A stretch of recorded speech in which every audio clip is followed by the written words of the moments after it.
Hello there folks, I'm Dan Brown from asortofinterestinglife.com and you are joining me on board today for the first ever point of view narrowboat trip, and hopefully this is going to be a camera angle that works out because I've got some great ideas of how I can use this. So you can see we're just switching the engine on there and then putting the throttle down in neutral just to kick the inverter into action, which will then start the batteries charging.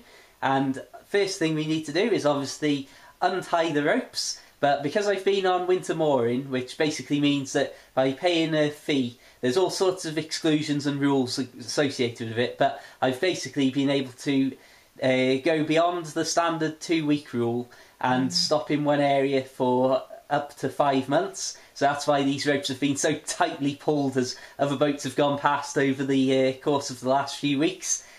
So take me mooring chains off the sides, which are what I use rather than the mooring hooks because they're just that little bit more secure because they can't accidentally slip off. And well, it's time to get on this boat trip.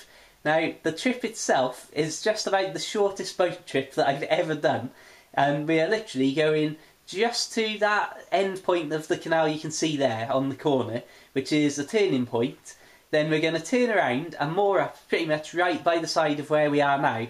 And the idea of that is basically, because winter mooring's come to an end, I thought just as a bit of a novelty to charge the batteries, I'll just go out to the turning point and then turn it around. So next couple of days, whenever I think, right, let's move off this winter mooring, I'm just going to be able to be facing in the right direction and head off down the canal, ending up at who knows where.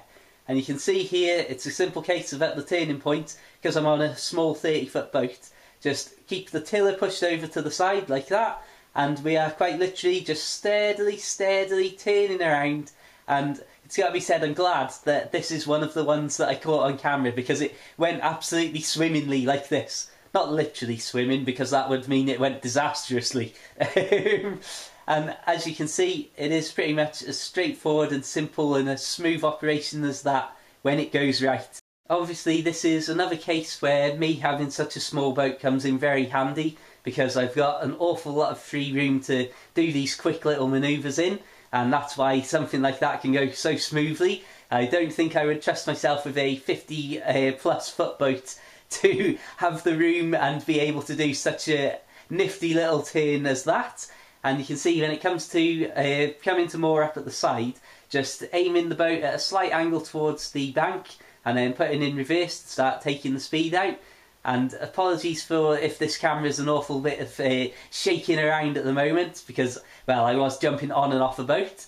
And as you can see, I grabbed the fenders, which I don't recommend because if one of those snaps, then first of all you'll have broke a fender, but also I don't want to end up falling back on me bum on the towpath and seeing the boat drift away.